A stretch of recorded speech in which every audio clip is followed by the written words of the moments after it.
प्यारे दोस्तों, आज हम सूरह बकरा के फ़ायदों के बारे में बात करेंगे। अगर कोई शख्स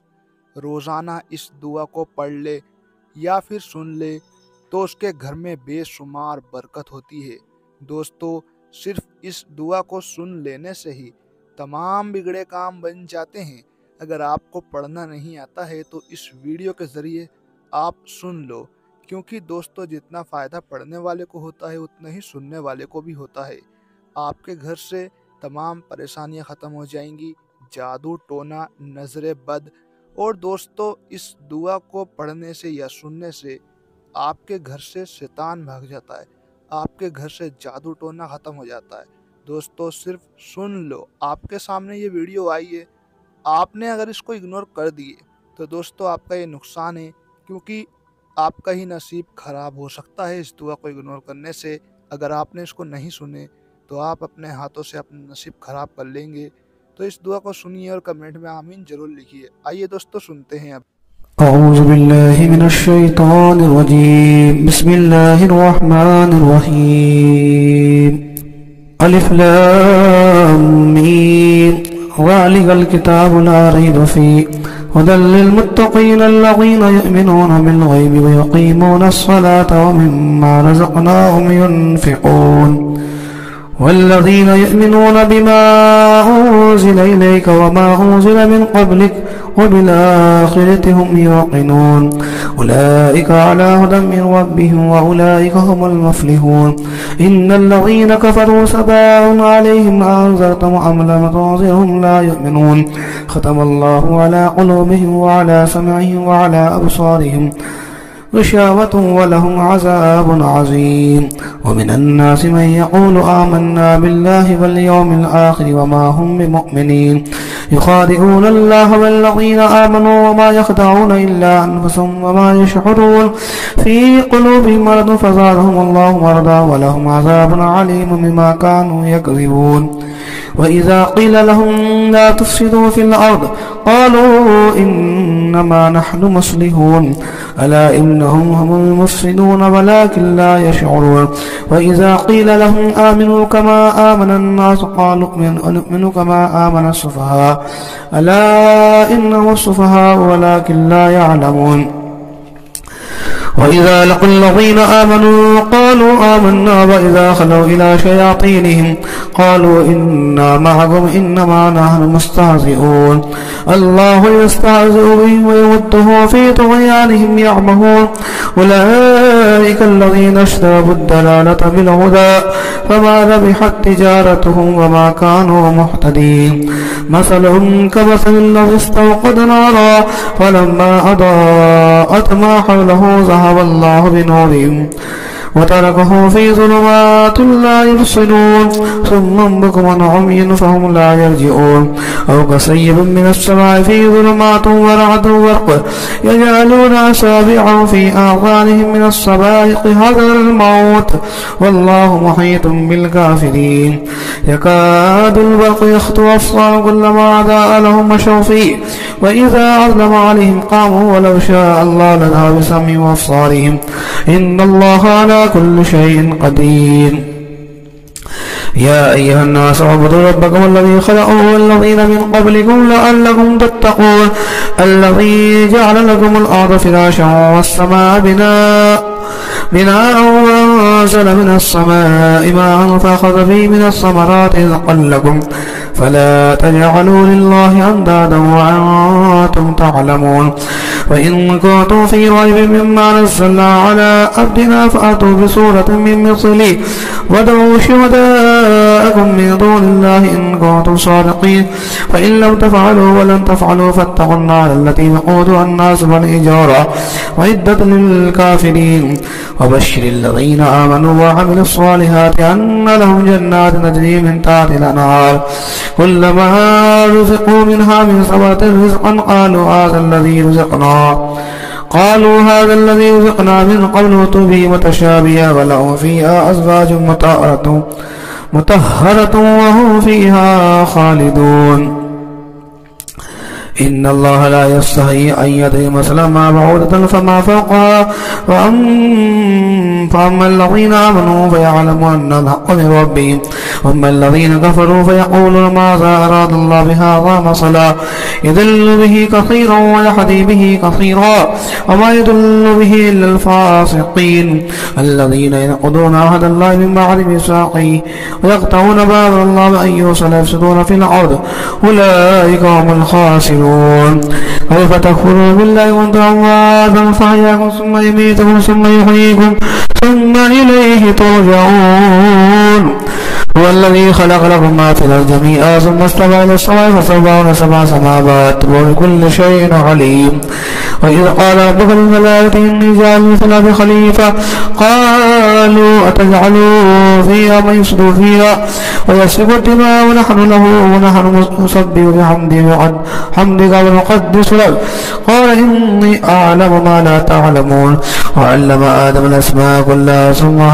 هم أرضوا على الملائكة فقال أنبئوني بأسماء هؤلاء إن كنتم صادقين قالوا سبحانك لا علم إلا ما علمتنا إنك أنت العليم الحكيم قال يا آدم أنبئني بأسمائهم فلما أنبأهم بأسمائهم قال ألم أقل لكم إني أعلم غيب السماوات والأرض وأعلم ما تبدون وما كنتم تكتمون وإذا قلنا للملائكة اسجدوا لآدم فسجدوا إلا إبليس أبى واستكبر وكان من الكافرين فقلنا يا آدم اسكن أنت وزوجك الجنة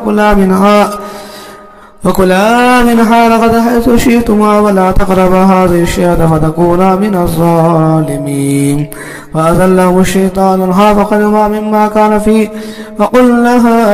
اهبطوا بعضكم لبعض عدو ولكم في الأرض مستقر ومتاع إلى حين فتلقى آدم ربه كلمات فتاب عليه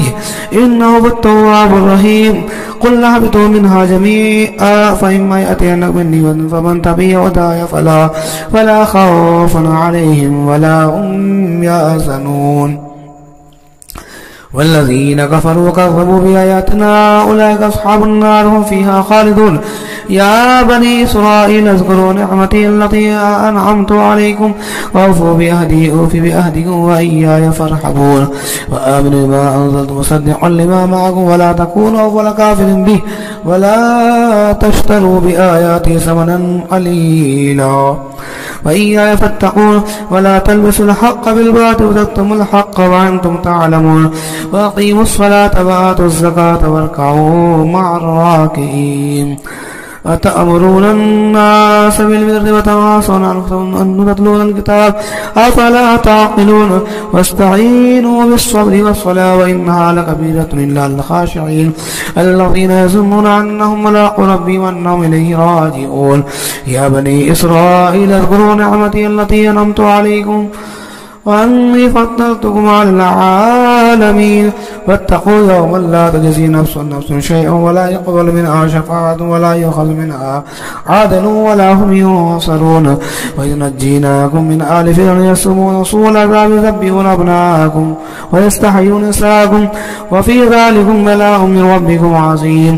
وإذ فرقنا بكم البحر فأنجيناكم وأغرقنا آل فرعون وأنتم تنصرون وإذ باعدنا موسى 40 ليلة ثم اتخذتم العجل من بعده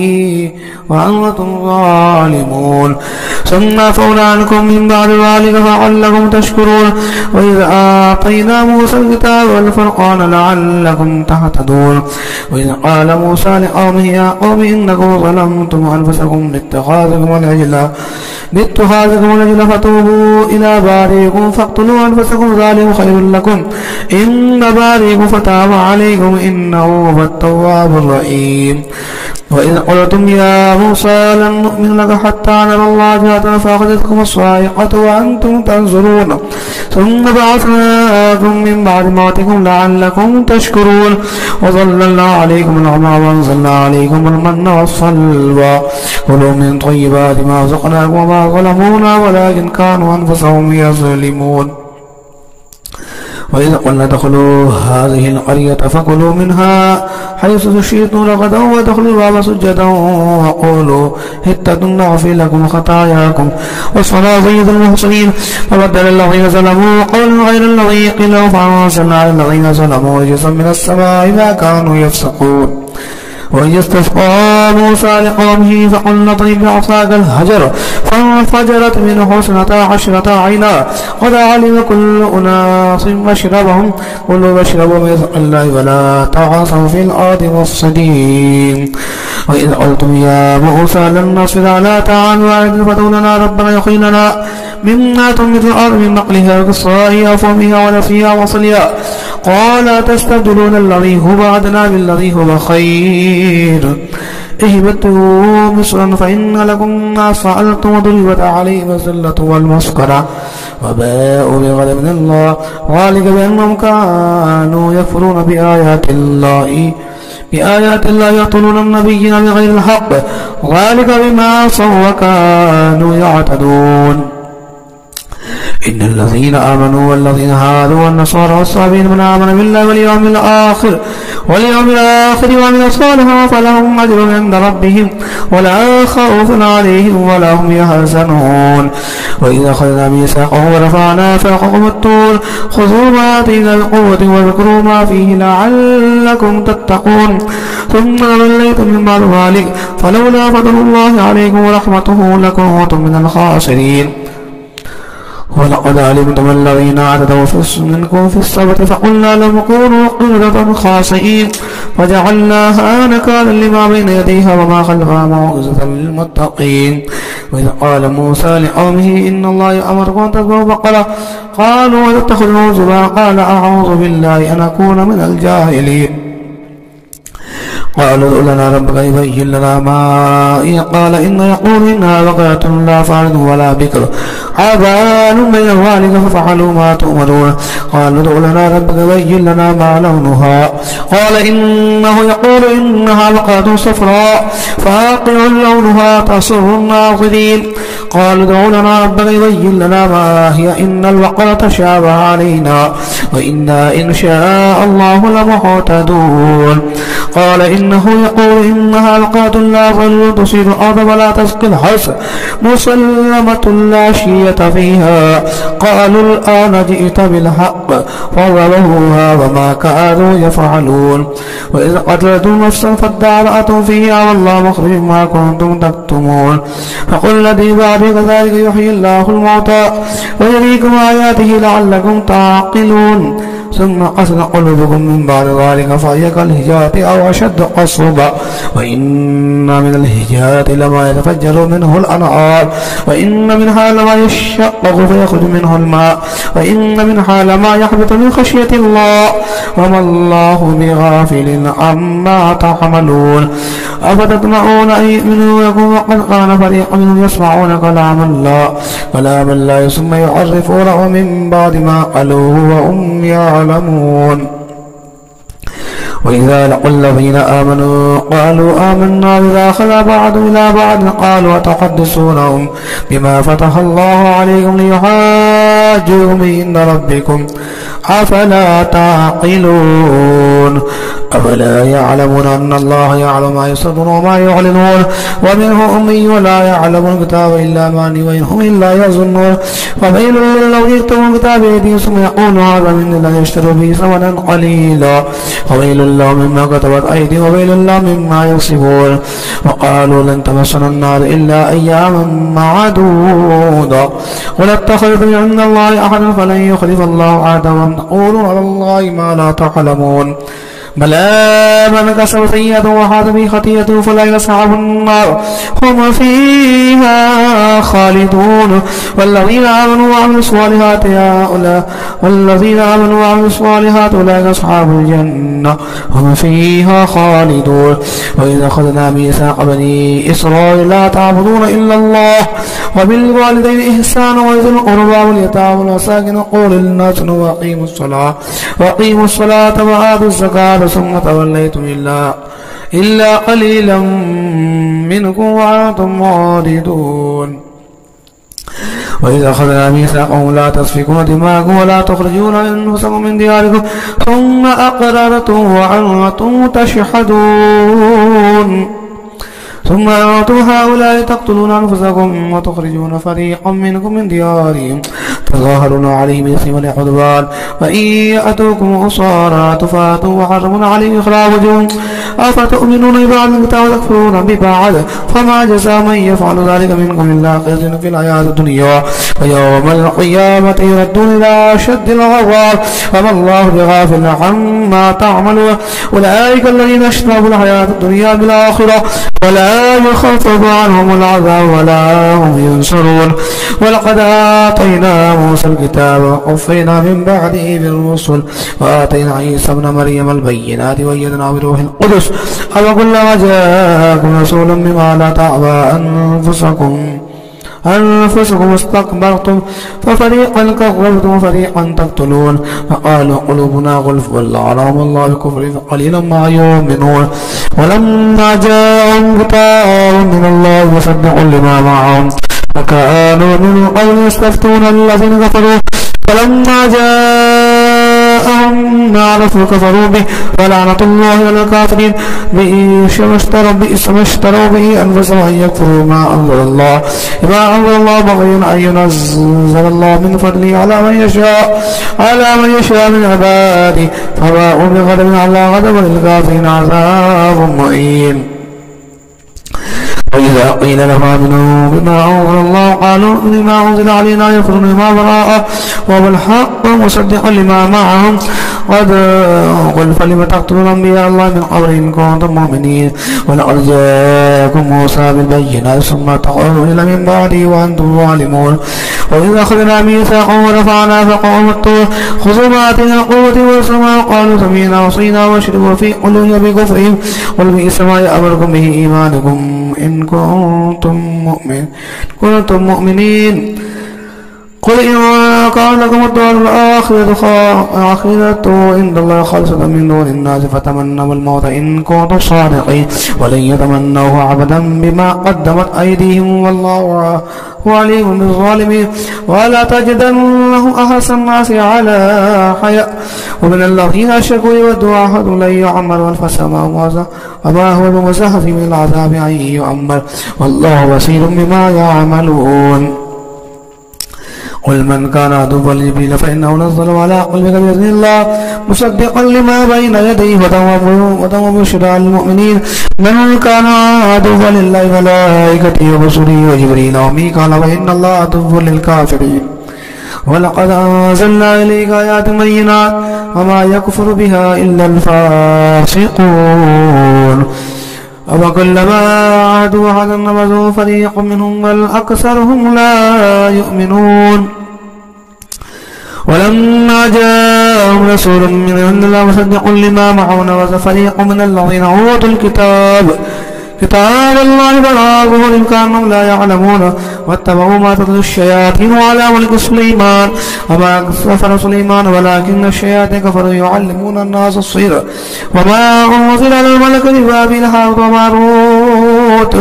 وما يعلمان من أحد حتى يقولا إنما نحن فتنة فلا تكفر فيتعلمون منهما ما يفرقون به بين المرء وزوجه وما هم بضارين به من أحد إلا بإذن الله ويتعلمون ما يضرهم ولا ينفعهم ولقد علمون من اشتراه ما له في الآخرة من خلاق ولبئس ما شروا به أنفسهم لو كانوا يعلمون ولو أنهم آمنوا واتقوا لمثوبة من عند الله خير لو كانوا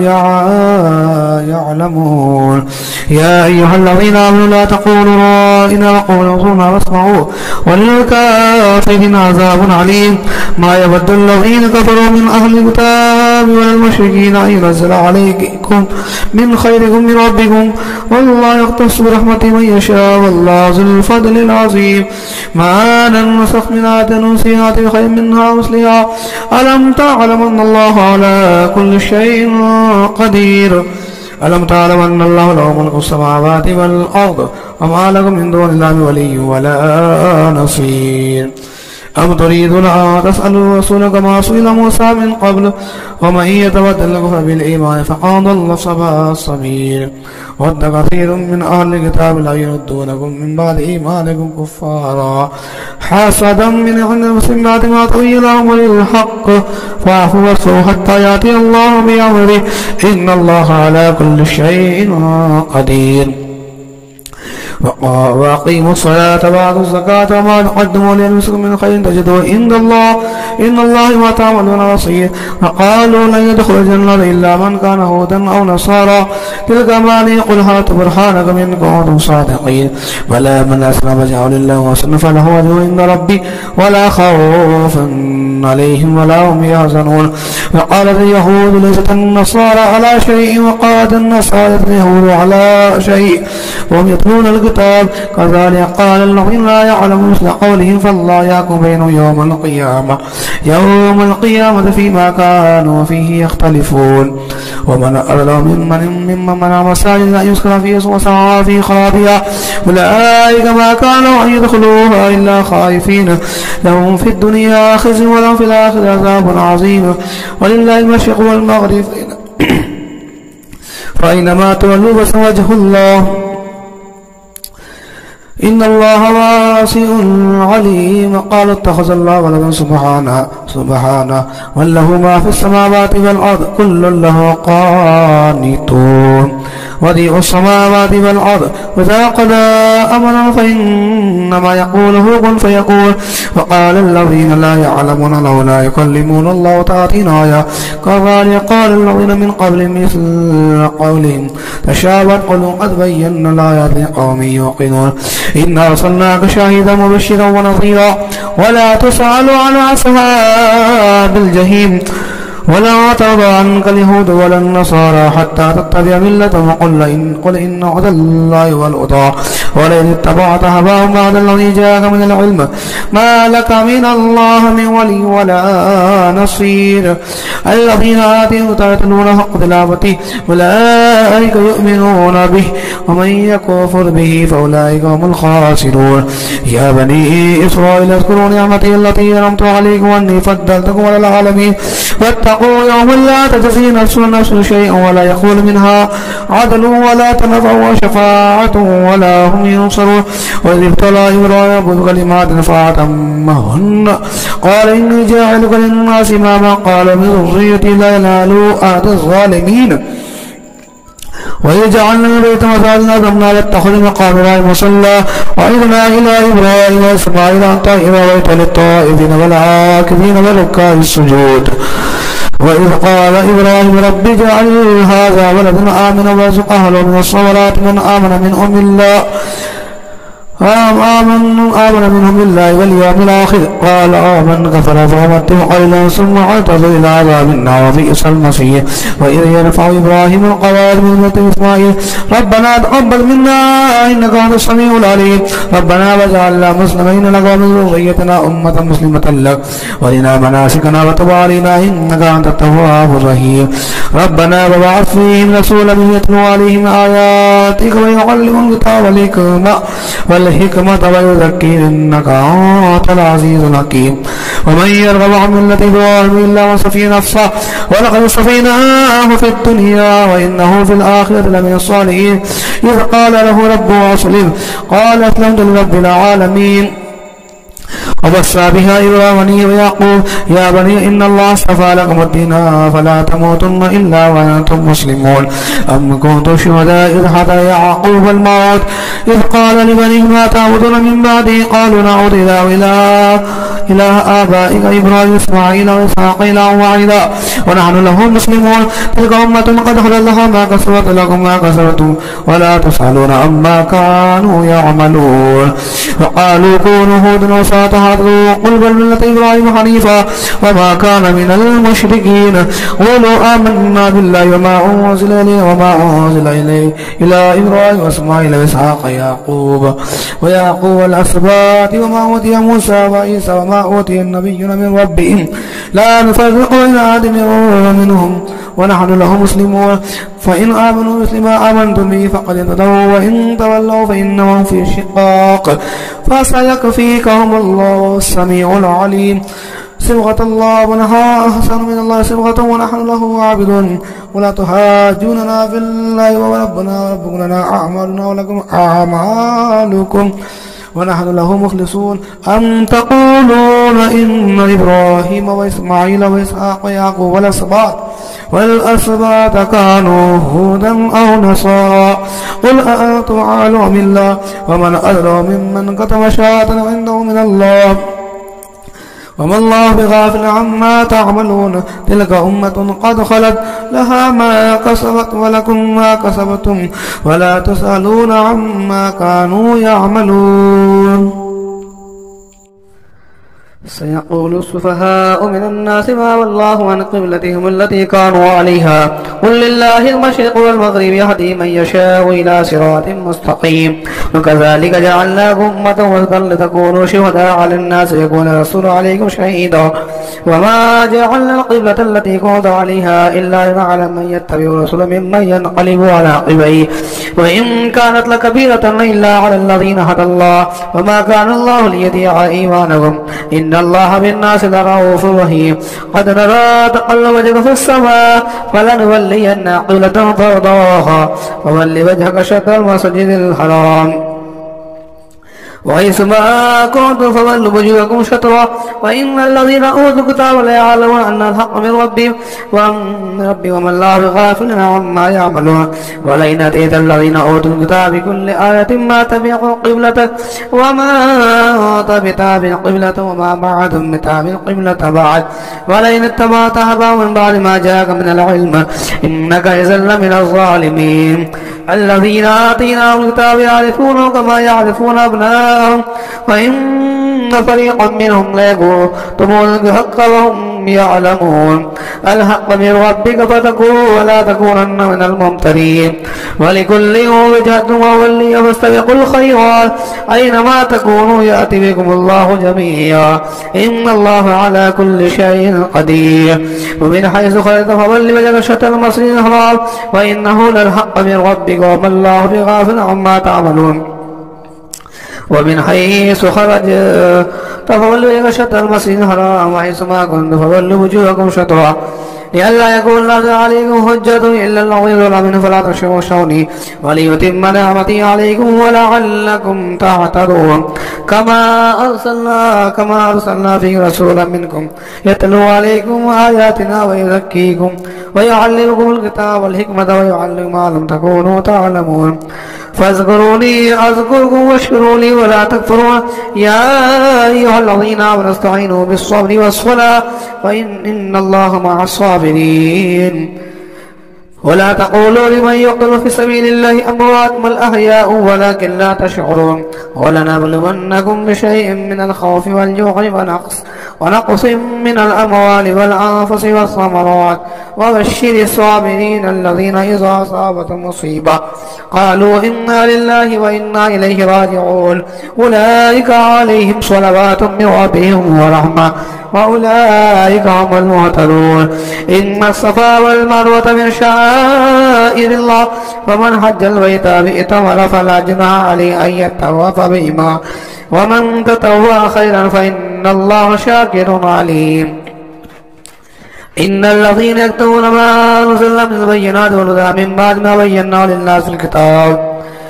أولئك يلعنهم الله إلا الذين تابوا وأصلحوا بينهم فأولئك يتوب عليهم والتواب الرحيم إن الذين كفروا وماتوا وهم كفار أولئك عليهم لعنة الله والملائكة والناس أجمعين خالدين فيها لا يخفف عنهم العذاب ولا هم ينظرون وإلهكم إله واحد لا إله إلا هو الرحمن الرحيم إن في خلق السماوات والأرض واختلاف الليل والنهار الذي تجري في البحر بما ينفع الناس وما أنزل الله من السماء مما فأحيا به الأرض بعد موتها وصفيها من كل دابة وتصريف الرياح والسحاب المسخر بين السماء والأرض لآيات لقوم يعقلون ومن الناس من يتخذ من دون الله أندادا كان يحبهم كحب الله والذين آمنوا أشد حبا لله ولو يرى الذين ظلموا إذ يرون العذاب أن قوة إلا جميعا وأن الله شديد العذاب استبرأ الذين اتبعوا من الذين اتبعوا برزا وتقطعت بهم الأسباب وقال الذين اتبعوا لو أن لنا كرة فنتبرأ منهم كما تبرأوا منا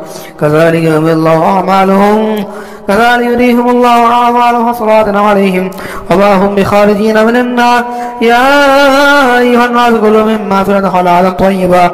ولا تتبعوا خطوات الشيطان إنه لكم عدو مبين إنما يأمركم بالسوء والفحشاء وأن تقولوا على الله ما لا تعلمون وإذا قيل لهم اتبعوا ما أنزلنا قالوا بل نتبع ما ألفينا عليه آباءنا أولو كان آباؤهم لا يعقلون شيئا ولا يهتدون ومثل الذين كفروا كمثل الذي ينعق ما لا يسمع إلا دعاء ونداء صم بكم فهم لا يعقلون يا أيها الذين آمنوا كلوا من طيبات ما رزقناكم واشكروا لله إن كنتم إياه تعبدون إنما يحرم عليكم الميت والدم ولحم الخنزير وما أهل به لغير الله فمن اضطر غير باغ ولا عاد فلا إثم عليه إن الله غفور رحيم إن الذين يكتمون ما أنزل الله من الكتاب يشترون به ثمنا قليلا أولئك ما يأكلون في بطون إلا النار ولا يكلم الله يوم القيامة ولا يزكيهم ولهم عذاب عليم أولئك الذين اشتروا الضلالة بالهدى والعذاب المغفرة فما أصبرهم على النار ذلك بأن الله نزل الكتاب بالحق وإن الذين اختلفوا في الكتاب في شقاق بعيد ليس البر أن تولوا وجوهكم إلى المشرق والمغرب ولكن البر من آمن بالله واليوم الآخر والملائكة والنبيين وآتى المال على حبه ذوي القربى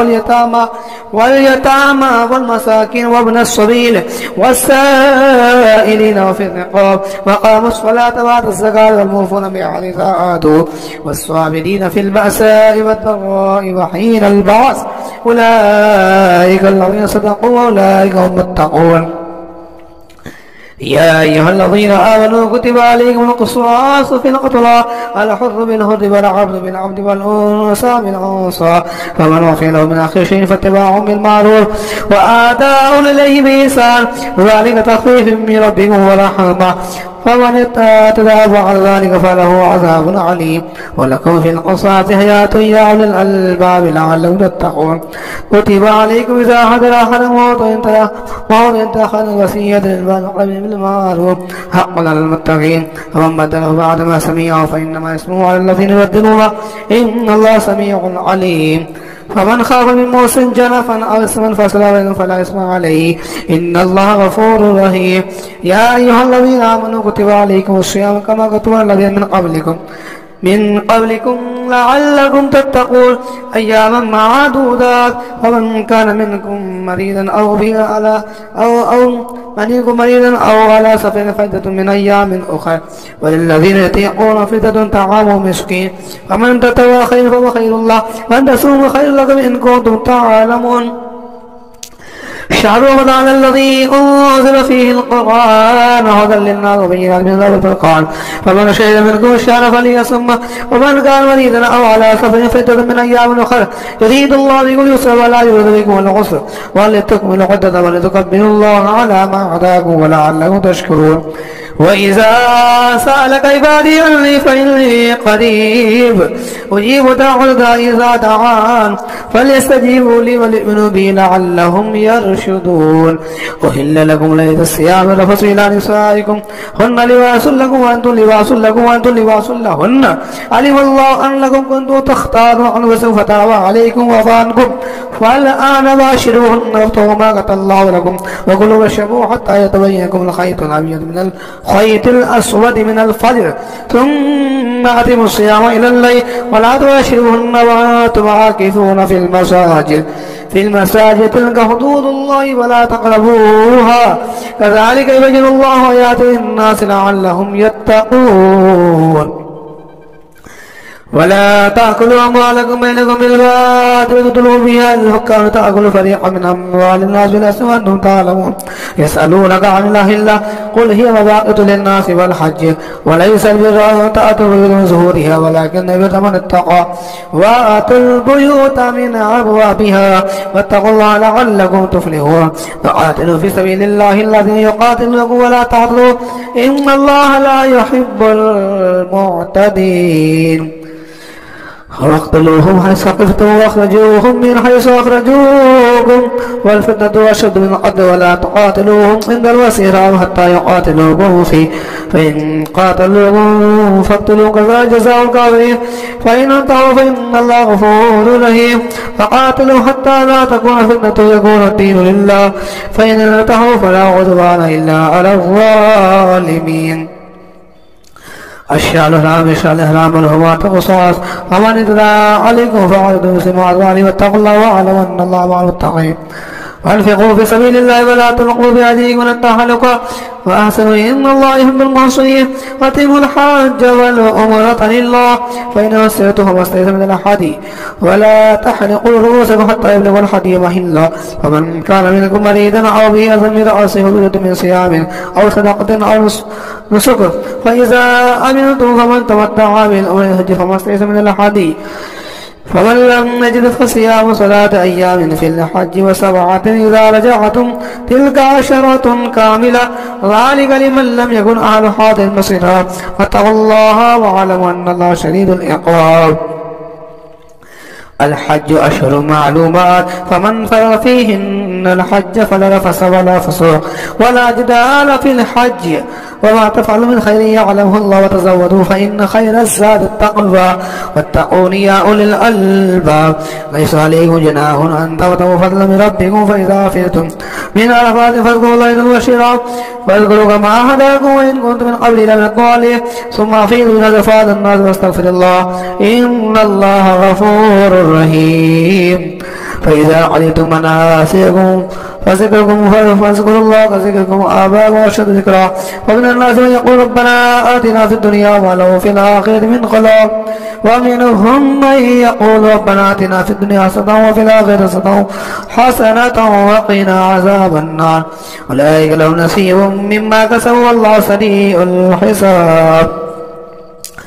واذكروا الله في أيام معدودات فمن تعجل في يوم فلا إثم عليه ومن تأخر فلا إثم عليه لمن اتقى فلاتقى بعد البيوت من أبوابه واتقوا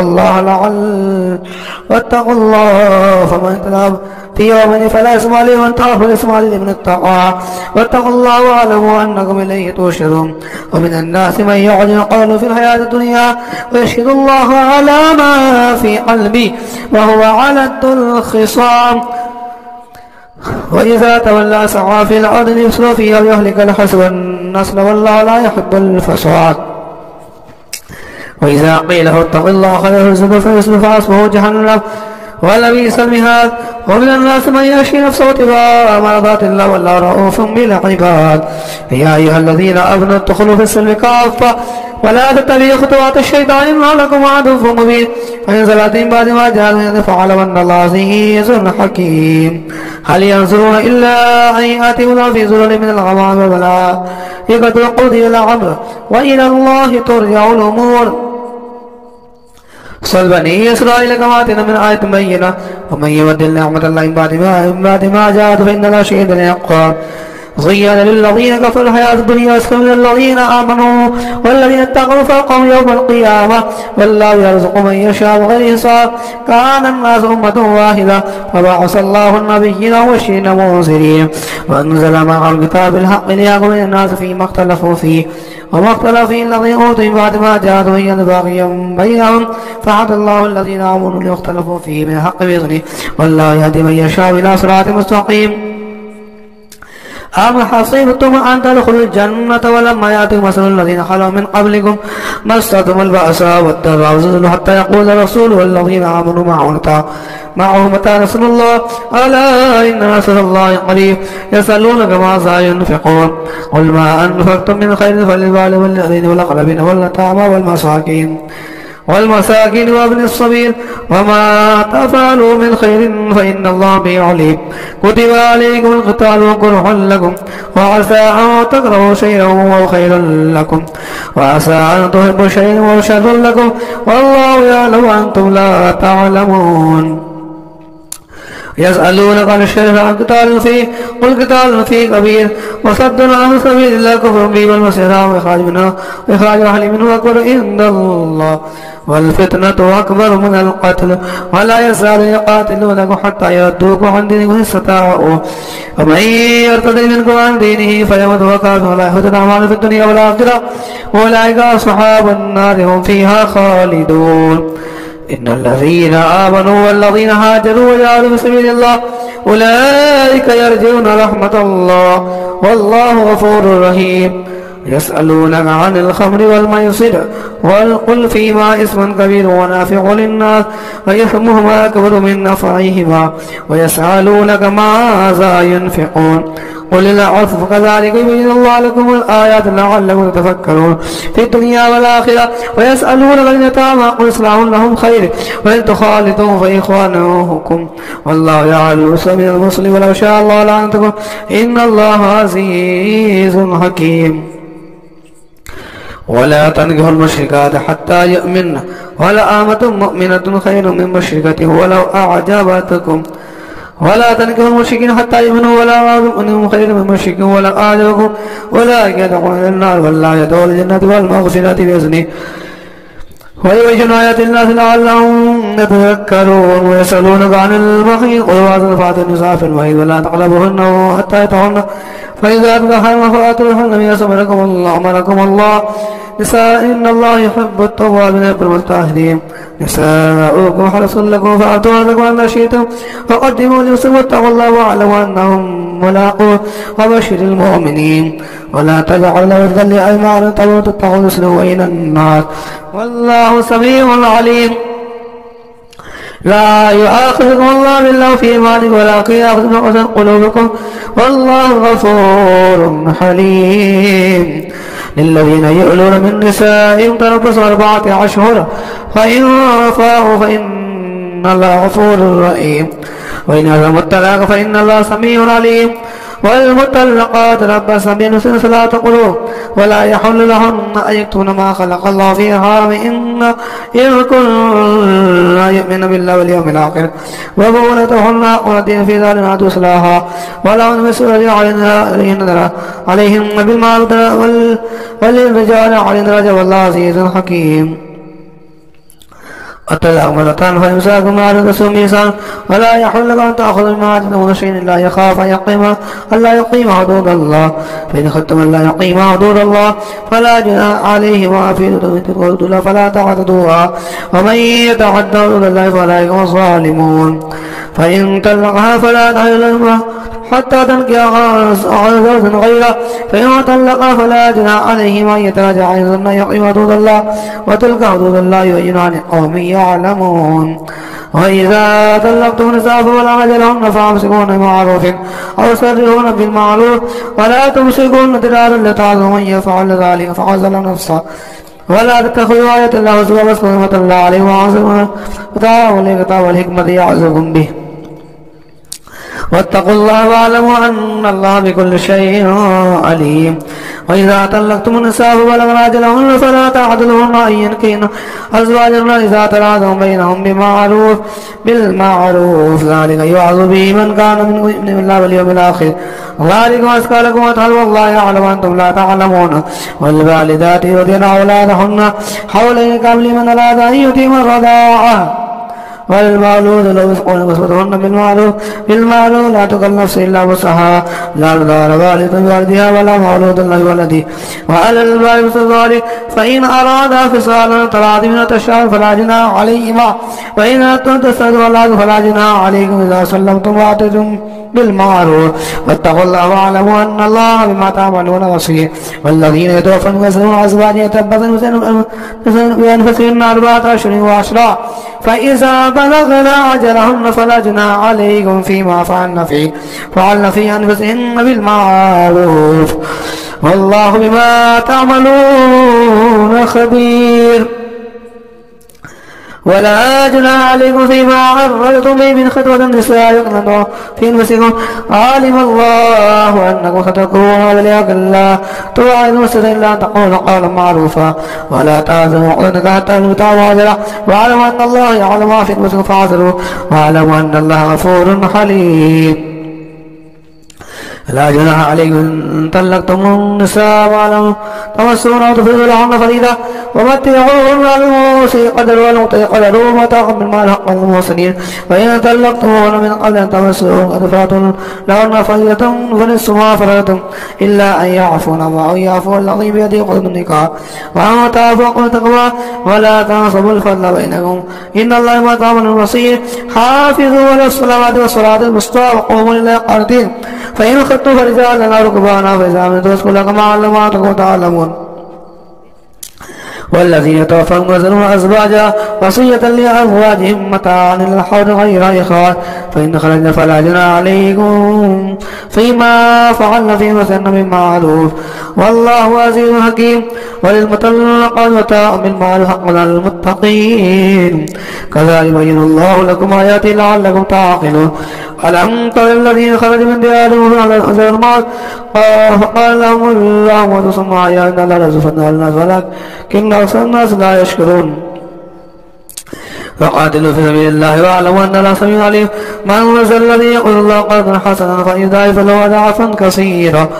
والله يقبض ويبسط إليه ترجعون. ألم تر إلى الملأ من بني إسرائيل من بعد موسى إذ قالوا لنبي الله ابعث ملكا نقاتل في سبيل الله قال هل عصيتم إن كتب عليكم القتال ألا تقاتلوا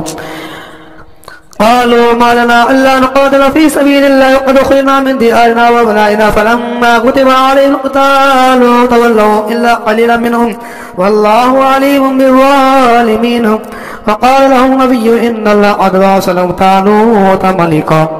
قالوا أن يكون لهم ملك علينا ونحن حق منك ولهم السعر من المال قال إن الله اصطفاه عليكم وزاد فاسلم في العلم وفي العلم والجسم والله يؤتي ملكه من يشاء والله واسع عليم.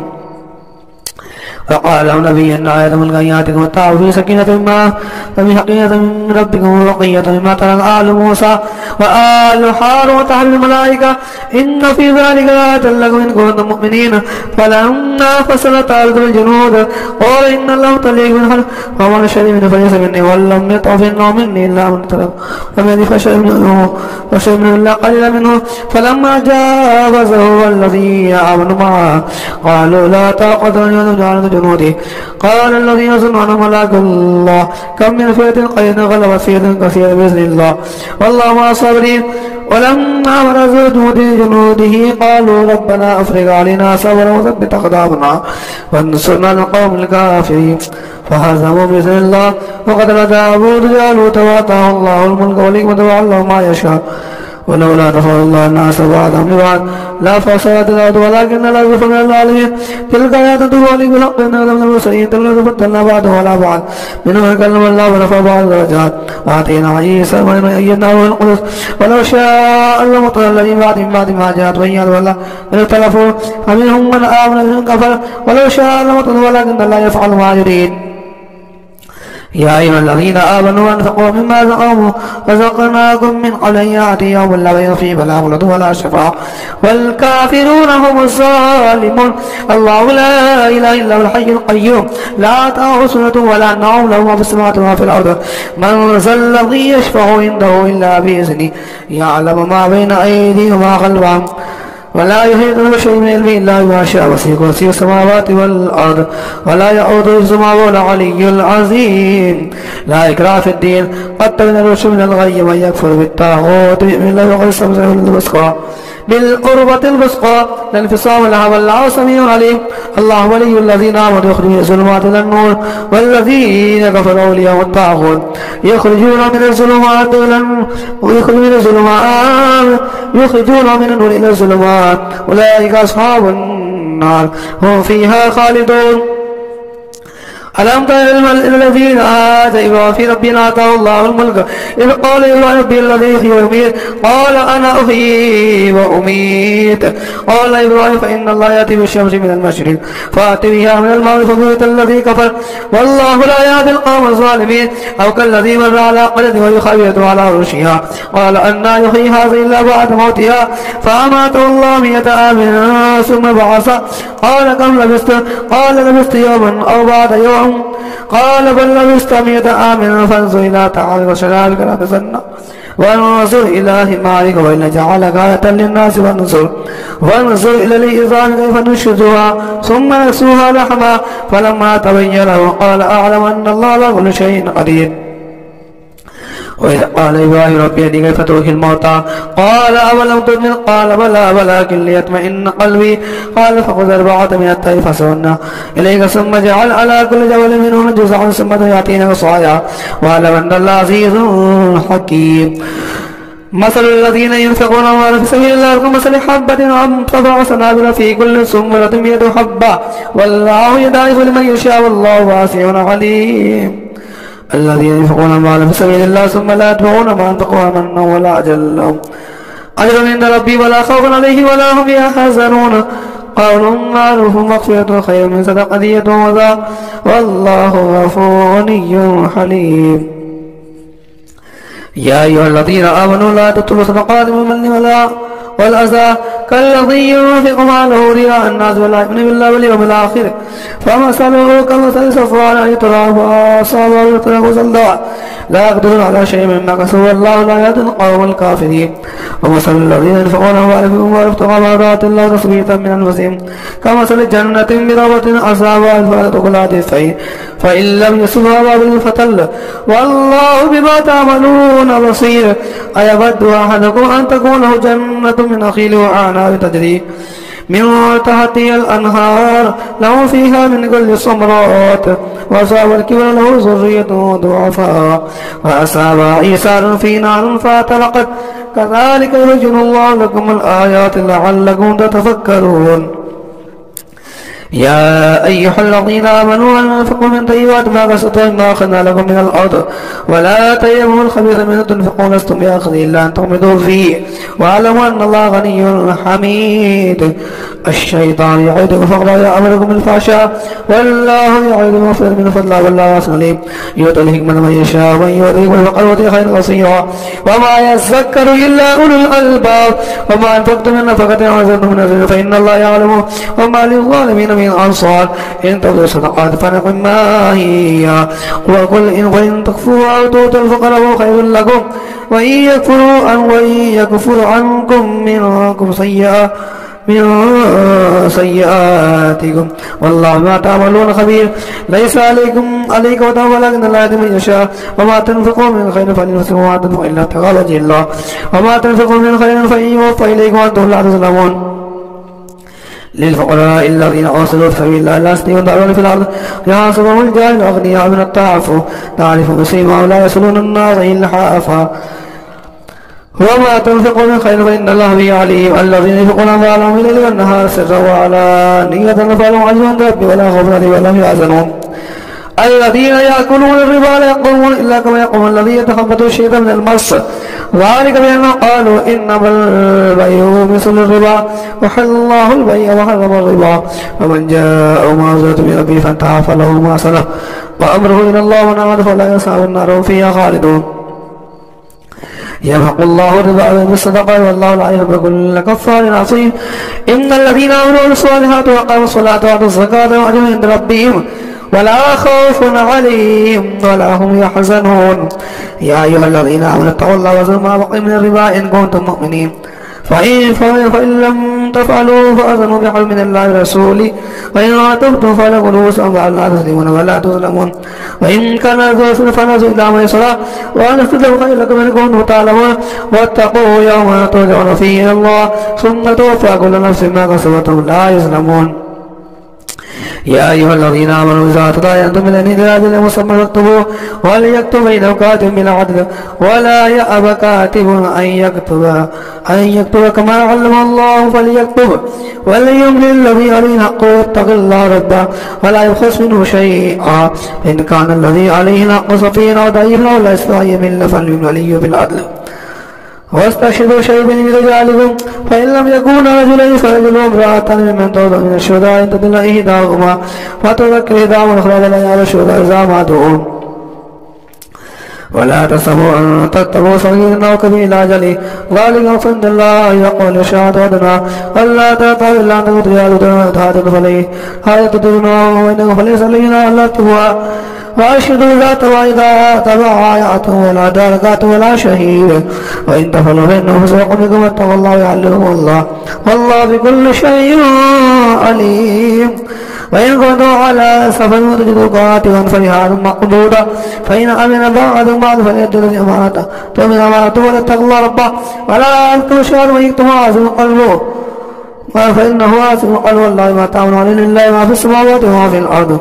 وإن تبدوا ما في أنفسكم تخفوه يعصم الله فيغفر من يشاء ويعز من يشاء والله على كل شيء قدير آمن الرسول ما أنزل إليه من ربه والمؤمنون كل آمن بالله وملائكته وكتبه ورسله لا نفرق بين أحد من رسله قالوا سمعنا وأطعنا غفرانك ربنا وإليك المصير لا يكلف الله نفسا إلا وسعها لها ما كسبت وعليها ما اكتسبت ربنا لا تؤاخذنا إن نسينا واخطأنا ربنا ولا تحمل علينا إصرا كما حملته على الذين من قبلنا ربنا ولا تحملنا ما لا طاقة لنا به واعف عنا واغفر لنا وارحمنا أنت مولانا فانصرنا على القوم الكافرين.